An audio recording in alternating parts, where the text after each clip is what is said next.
Hello, everyone. Good evening.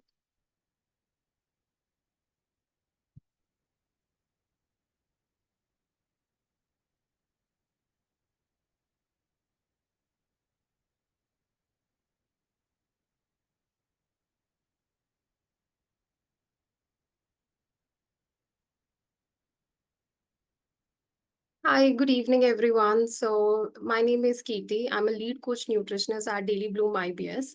And today we are going to discuss on the topic that is on my screen, that is seasonal influences on IBS and the low FODMAP diet. We'll wait for a minute or two and then we'll start with the webinar. Hi, good evening, Dr. Manoj. So good to see you here.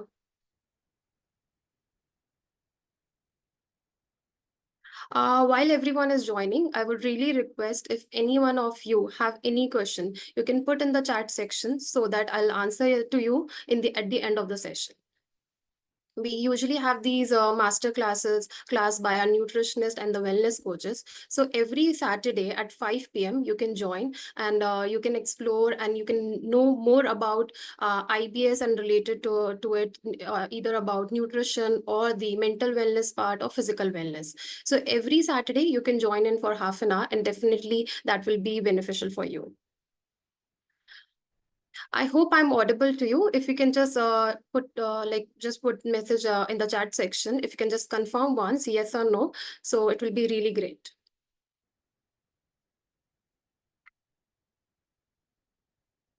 Thank you so much for confirming. I can see yes on the screen.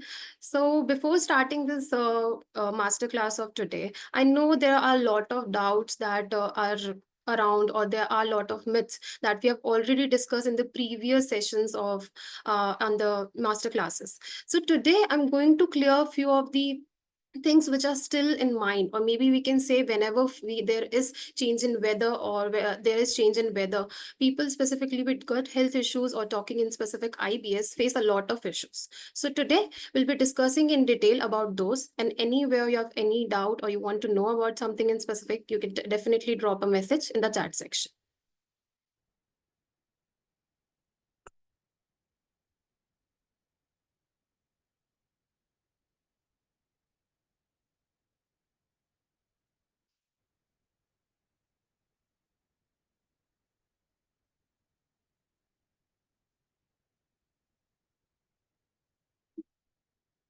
So while everyone is joining, I hope like a lot of you already know about IBS. So in journal, we'll be discussing about IBS in first, and then we'll be talking in depth with the seasonal influences.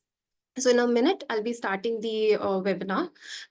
Just wait for a minute.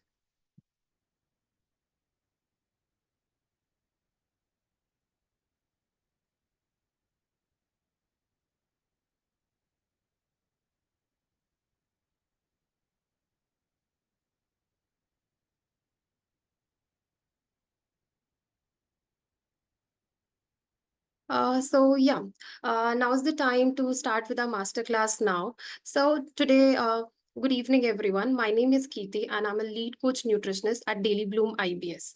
Today, we are going to discuss about the topic seasonal influences on IBS and the low FODMAP approach. Okay, so I'll be starting with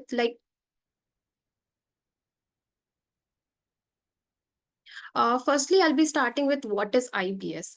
I know, like over here, everyone has joined, and most of you know about IBS. But still, when we talk about IBS, so IBS is irritable bowel syndrome, which is a gastrointestinal disorder. It comes up with different symptoms in different people. But talking about the common symptoms, these are abdominal pain or bloating. There is changes in abdominal, there's changes in bowel habits or excessive gas. These are the commonest symptoms. So when we talk about the symptoms, there is also type of IBS that I'll be talking about in the next slide. But right now, if we talk about IBS, like a lot of people ask me as a nutritionist that what is the cause of IBS, or why am I facing this issue? So as per the researchers, there is no specific reason or the cause that has been identified yet, but there are specific, or we can say combination of factors that contribute towards it. Say, let's talk about first is dysmotility. Whenever there is disturbance in your motility of food, either it's moving like it's moving in like with increased motility is there, or there is decreased motility, of course a person will face some of the other symptom. Second and the third one are related to each other, that is visceral hypersensitivity and brain gut dysfunction. So whenever we talk about, like, there are certain nerves or there are certain muscles in our gut which affects or which contract and relax. If there is any disturbance in that, or the message they are sending to the brain, there is any miscommunication, of course the person is going to face symptom. So like I talked, there are different type of IBS. A person may face, one person is facing IBS-D, the other person is facing IBS-C, and someone else may be facing IBS-M. So IBS-D is specifically predominant with diarrhea symptom. When we talk about IBS-C, a person faces constipation issue as the major issue.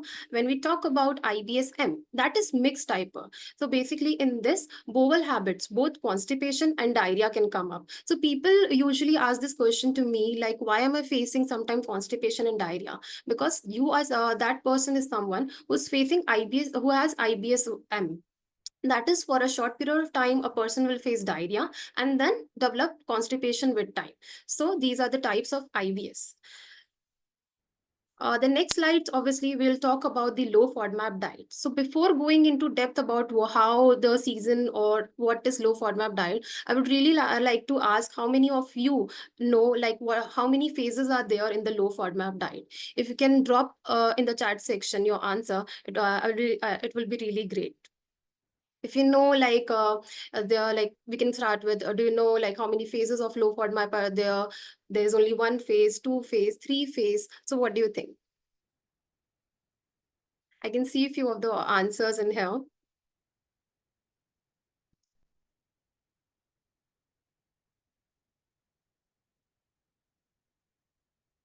Some are like, there are different answers that I have on my screen. Of course, see, like, over here, like, you have also mentioned I don't know. So here I'm going to give you the answer to it. Yes, most of you are right. There are three phases in the low FODMAP diet. The first phase, that is the elimination phase, or we say gut cleanse phase. This is where we substitute the high FODMAP items with the low FODMAP item, so that what can happen, your gut can heal better in a better way and you can get relief from the symptoms. The second phase comes up, that is the reintroduction phase, in which we will reintroduce all the high FODMAP items into your diet as per your tolerance, and we can see how, like, what are the trigger foods for you, or maybe you will say, like, this is the safest food for me. So in this pair of phase, we'll identify the trigger food items. Third and the final phase is the personalization phase, or we also call it a sustenance phase, in which a personalized diet plan on the basis of all the food items that were checked during the elimination, that is the gut cleanse phase and the reintroduction. Accordingly, a personalized diet plan is planned by a nutritionist for you, so that your gut symptoms can be managed. So our next slide represents, like, obviously the topic that I wanted to discuss in detail, that is the seasonal influences on IBS. So there are different season and different people face different symptoms in variation. So we'll be discussing about those, and accordingly what you can do, how you can manage your diet, I'm going to discuss in detail. So first thing, why season matter? Of course, there is question, like, everyone is like, there are a lot of people who say in summer we don't face that much of issue, but in winter we face a lot of issue. So there is reason behind everything. As the season changes, our overall habit also changes. First, when we talk about environmental changes, of course, whenever there is season change, there is a huge change in temperature. Also, the humidity also changes. So that affects your symptoms. Second is dietary habit. Whenever there is seasonal change, so there are variation or a variety of foods that are available, and we keen to obviously we want to eat everything. So according to that, our eating pattern or the amount of food item that we are eating, that also changes. The third one is the physical activity level. As the season changes, our physical activity levels, say in summers or winters, it definitely differs. So that also affects. And the last is mental health. Seasonal affective disorders are there, and there is stress variation as well as per the season. As per the season changes. So first, let's talk about summer season impact. What is the impact of summer season? In summer season, usually the temperature is high, so your body demands comparatively increases in terms of water. And whenever there is summer season, you'll feel your body is more dehydrated, and if you're not drinking enough water, so you'll face symptoms like constipation. The second thing is meal pattern. Of course, the meal pattern that you're following during the summer season, that also varies, because in summer season, like commonly we go for vacations, we travel a lot, there is social gathering. Because so overall our meal pattern, the meal timing, or I can say majority of people, like there is meal gap increases, so we have to manage accordingly. So one of the reasons is of course the meal pattern. And the third is cold foods. We tend to include like more amount of cold food items, specifically like sugary drinks or salads and fruits which are raw in content, and that may be also an issue in some individual. It differs from person to person, but of course that can affect overall gut health. So talking about summer and the low FODMAP diet, how we can manage during the summer season.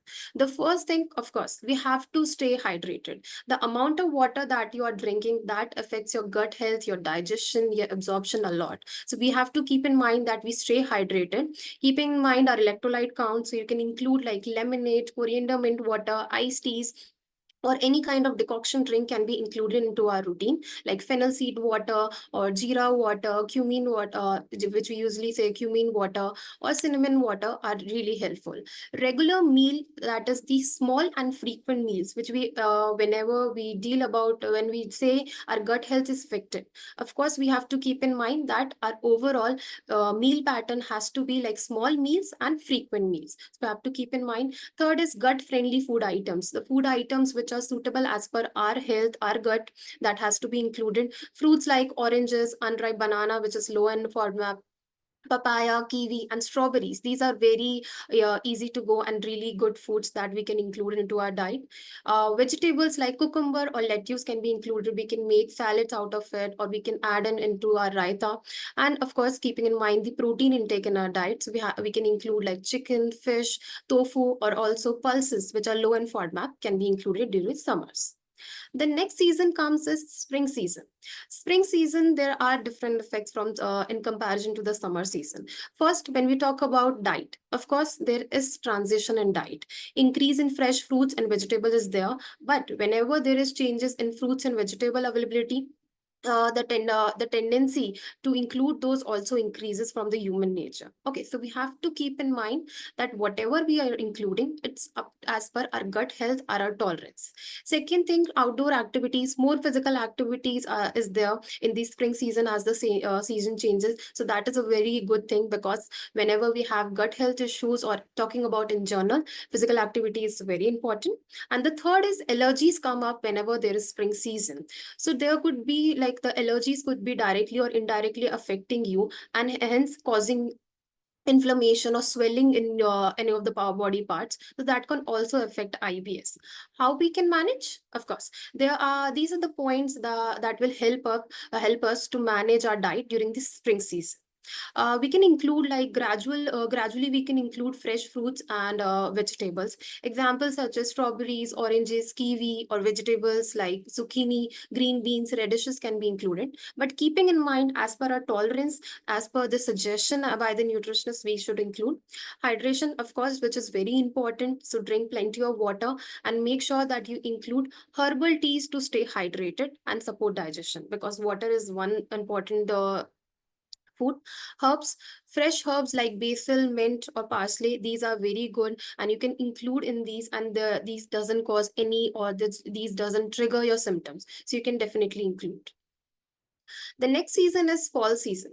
Fall season, there is shift towards more fiber-rich food items, or the rooted vegetables, we can say, and whole grains are to be included during these seasons. So, like we have to keep in mind, like how what is the tolerance of our gut. According to that, only we include, because we cannot include all the whole grains into our diet, because we have to keep in mind the low FODMAP content as well. Stress levels, it increases in the fall season, because when we talk about children, they go to school and the routine changes. So of course the overall impact on their mental health is more, because their routine is very packed.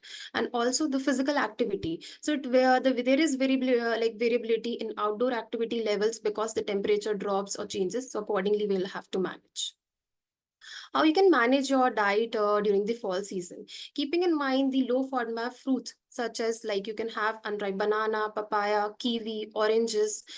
These can be included into your diet. Vegetables such as pumpkins, carrot, or sweet potatoes can be added. In variation, like sweet potato can be added as a salad, or maybe you are like having pumpkin or carrot in the vegetable form, or either you can include in salads, or say raita form can be included. So these has to be included. Talking about grains, of course grains are good for our gut health, but depending on the symptom. For say, if a person has diarrhea, the fiber content should be low. If a person has constipation, we have to increase the nutritionist suggests you to increase fiber. So accordingly, like quinoa or oats can be included. You can make quinoa salads or oat chila, quinoa chila or upma, and also along with the vegetables, these salads can be prepared. The next season is the winter season. When we talk about winter season, of course, there is reduced physical activity, because as the season changes, we try to be in the winter season, we try to stay in indoors only. So there is reduced physical activity when we talk about outdoor activity, but we can definitely include the indoor physical activities. Comfort foods, the comfort foods that we want to include during the summer winter season, a lot we can say the hot food items that can be prepared. And the stress level also varies in the winter season. How we can manage like in the winter and the low FODMAP diet? First thing, whenever there is winter season, we tend to increase more amount of fat in diet, which can also which can also give you flare ups, or which can also disturb your gut health. So we have to keep in mind that the fat content we are eating during winter season has to be in moderation, and a balanced meal should be included. Like we can definitely include warm fiber-rich food items, like in the form of oatmeal, soup, stews, or roasted vegetables can be included, but keeping in mind the low FODMAP content. Hydration, of course, doesn't matter what the season is. We have to keep in mind that hydration is one of the most important component when we talk about gut health. So drink warm beverages or lukewarm water, herbal teas, water with lemon, or any of the decoction drink can be included. Cinnamon tea can be included. According to that, you can manage your hydration. So keep in mind that you keep a perfect match to your hydration, so that there is the hydration level can be kept up, and you don't feel dehydrated even during the winter season. Protein, lean meat like chicken, turkey can be included. Tofu, which is low in FODMAP, and pulses, which are low in FODMAP, can be included. Urad dal is a very good option of low FODMAP pulse, so you can include that in your diet. Snacks, you can include roasted chestnuts, which is a low FODMAP food, so you can include as a snack. Walnuts can be included in your diet, which is a very good option. So make sure that whatever you're including in the winter season, that is like obviously low in fat, keeping the hydration, and keeping in mind that as per the warm, we can include warm dishes as well. So, like talking about general management strategies, the strategies that I talked in the previous slides was specific to the season. Now, when we talk about the general strategies, so these are the 4 points we have to keep in mind. First is the consistent diet. Of course, keeping in mind the low FODMAP content, and even if you're including any of the high FODMAP item as once you consult the nutritionist. You can include, but keeping in mind the amount that is tolerable as per your gut health. And of course, making it balanced diet. Both macro and micronutrient food, rich food items should be included. Second is regular exercise. Regular exercise doesn't matter which the season is, summer, fall, spring, or winter. We have to keep in mind that the physical exercise is very important. Either in the way, whichever way you are comfortable, either walk or running or dance, yoga, gym, all a kind of activities can be included, whether it's indoor or outdoor. Stress management. We can implement stress management techniques throughout the year, such as meditation, which helps a lot, yoga, which is very beneficial for our gut health, deep breathing exercises, and obviously we can seek professional help, like in our program, wellness coaches help. So accordingly, we should manage our stress as well. And the fourth is monitoring symptoms. We can keep a symptom diary so that we can identify our personal triggers, and accordingly we can manage our symptoms, which is like the most important part. We have to learn about our body, which will help which will help you a lot to manage the gut overall. Talking about like obviously I've discussed in terms of in specific seasons how we can manage, or in specific like over the year how we can manage. But when we talk about like so there is people face viral fever, cold and cough. So this is like these are very common uh, symptoms or a person faces whenever there is season change. So what is the challenge during this? Viral infections, cold or cough often lead to, of course, it reduces our overall appetite. We don't feel like eating. There is digestive upset as well. And of course, we prefer to eat something which is comfortable to us or soothing to us. So according to that, we tend towards maybe the tendency towards the high FODMAP increases. But to keep in mind that whenever you have gut health issues or IBS, we have to keep the diet low FODMAP only. So the choices should be made accordingly. Ginger tea, which is a very good option, which can be included to cure your overall cold, cough, or viral fever, can be included, which is very low in FODMAP. Bone broth, if you're a non-vegetarian, you can include into your diet. Oatmeals, which along with like lactose-free milk can be included, which is very comfortable and which gives warm to our overall food. And of course, banana, which is a very good source of electrolyte balance, so that can be included. Seasonal allergies. So when we talk about seasonal allergies, it's very common. Like we can say like 40 to 50% of the population faces seasonal allergies. And there comes the symptoms as well. Because whenever you have seasonal allergy, you will have inflammation and there will be more stress because that is affecting your gut health. So what we do, we keep the food choices low FODMAP by including like food items like kale or green beans can be included, or peppermint tea, which is a very good source, which is anti-inflammatory in nature, can be included into your diet, which also comforts our digestive health. Citrus fruits, oranges and lemons are low in FODMAP, which we can include because vitamin C helps to immune our overall immune health, overall immune health, and help to manage allergic reaction because these are also anti-inflammatory in nature. Anti-inflammatory in nature, that means which reduces the inflammation, and also antioxidant in nature. So basically try to incorporate anti-inflammatory low FODMAP food items which help us overall to suppress the overall allergies that you are facing, and along with that we can manage flare-ups as well.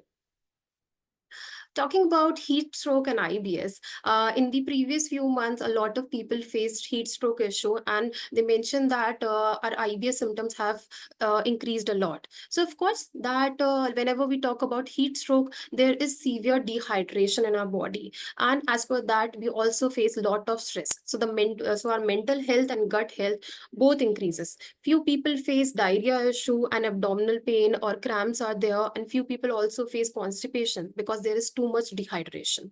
So as per the diet, keeping in low FODMAP, we can include cucumber or mint smoothies can be included. Even for the hydration purpose, we can include mint water in our routine so that we keep our water intake to normal. So cucumber can be included. We can include cucumber either in the form of salads if you're facing constipation issue. We can add on into our soups as well, or we can add on into our raitas as well. So accordingly, or mint or cucumber smoothie in collection with the lactose free yogurt or milk can be prepared. Electrolyte solution, of course, keeping the hydration in mind, we have to add good amount of water along with salt so that we manage our overall sodium content as well. And cooked vegetables, of course, lightly steamed low FODMAP vegetables can be included, which helps a lot to prevent overall or to improve our overall our gut health. So we can focus on cooling hydrating food that are low in FODMAP, so that overall the effect of heat stroke on IBS will can be reduced. Last is the joint pains and inflammation. Whenever the season changes, a person or specifically the aged people feel there is joint pain or inflammation always increases. So the challenge is like during the season change, there is whenever there is cold weather, these symptoms increases. So how we can manage? We can include like turmeric infused meals. Turmeric is very like a very good food item, which is anti-inflammatory and antioxidant as well, and of course low FODMAPs, which we can include to reduce our overall pain or inflammation. Turmeric along with black pepper can be included into our diet, which is a very good item to which we can include for gut health. Turmeric milk can be included to improve our overall or reduce the inflammation. Fatty fish like salmon fish or sardines can be included. These are omega 3 fatty acid rich, so of course these reduces inflammation. Chia seeds are a very good option as low FODMAP, and these are the sources of omega 3 fatty acids. So these can be included, either you can have in the form of oatmeal or smoothies you can add on into your salads as well, or raita or curd you are having, or else you can have chia seed water in the morning, which is very beneficial. So the tip to manage overall joint pains and inflammation is we can incorporate more amount of anti-inflammatory food items, keeping in mind the low FODMAP content, so that we can control or we can manage the overall flare-ups or the inflammation that we are having. So this was about the seasonal variations. Now talking about the Daily Bloom IBS, what like in Daily Bloom IBS, we are dealing various components. First is the nutrition component. There are certified nutritionists which plan your diet plan according to your height, health, and the symptoms that you're facing. And of course, the recipes and the ingredients are also mentioned. How you can prepare your particular meals that are also available on the app itself. Wellness part is deal by the various wellness coaches, which specifically helps you to manage stress and guide you through it for physical activity. And there are different resources available on the app, like yoga videos, article, or symptom tracking option is also there, which helps a lot while you are dealing with IBS. So this is it for my presentation. I would really be glad if any of you have any questions. I'll be really glad to answer that. Thank you. If you have any question related to today's presentation or any doubt, please drop your questions in the chat section. I'll be answering those now.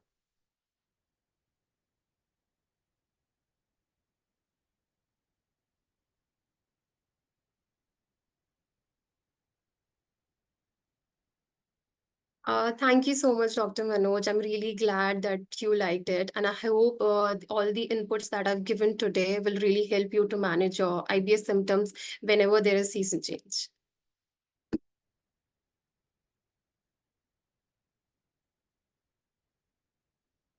If any one of you have any doubt related to diet, you can drop in the chat section so that I can answer accordingly.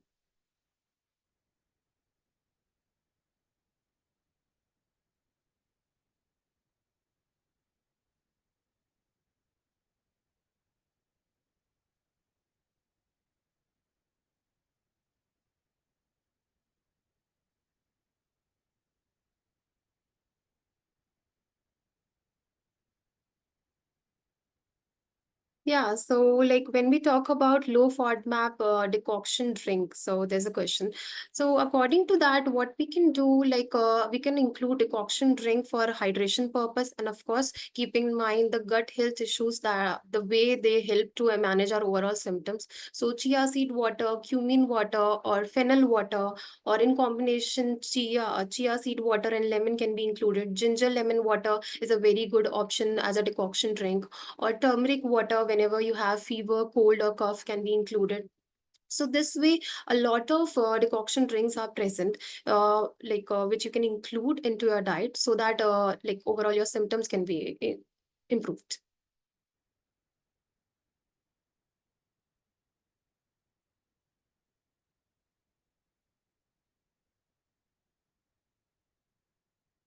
So there's one more question. Always save. When you talk about like are low FODMAP food always safe or not? So see, it depends on the tolerance level. Like of course, when we talk about IBS, the low FODMAP diet is something which is suitable for you. Okay, and which is helpful. Like when we talk about gut cleanse phase or the elimination phase, we substitute the high FODMAP items with low FODMAP items. Okay, so in that during that time, our focus is to reduce your overall symptoms so that you can get relief. But talking about where there may be certain food items which are low in FODMAP and still cause you symptoms. So like whenever we deal about IBS, we say there is individual symptoms, or the diet plan has to be personalized only, because maybe there may be some food items which are low in FODMAP and could be an issue. So yes, low FODMAP items, this is not necessarily for each and every one that these are suitable for you. Keeping in mind the personalized diet plan that a nutritionist plan during like in the Daily Bloom IBS app, according to that you have to follow and check the tolerance. Say it low FODMAP or high FODMAP food items, we can check the tolerance level in the reintroduction phase and accordingly we can include. Thank you for asking that question. One more question, when we talk about rice in journal, we can talk about like more in terms of like whenever a person says I have diabetes and can I include rice, or I have IBS, can I include rice? So keeping in mind a rice, the kind of rice you are including, just make sure that boiled rice are preferably better than the pressure cooked rice. Because if a person has diabetes, whenever we boil rice, and specifically when we talk about brown rice, we usually boil it and we remove the starch out of it, so that starch that has been removed, so your sugar level will be in control. So this way, of course, rice is better, but there is no specification like we have to include this brand rice only, or this type of rice only. All that kind of rice, white rice, brown rice, or the millet rice can be included, but keeping in mind that you have to boil it before, so that it can it can benefit your gut health. I hope I'm able to clear your doubt. Anything else? If you have any doubt related to any particular food item or any season specific, for example, if you want to include anything in your diet, you can drop a question in the chat section. Accordingly, I'll be really glad to answer that.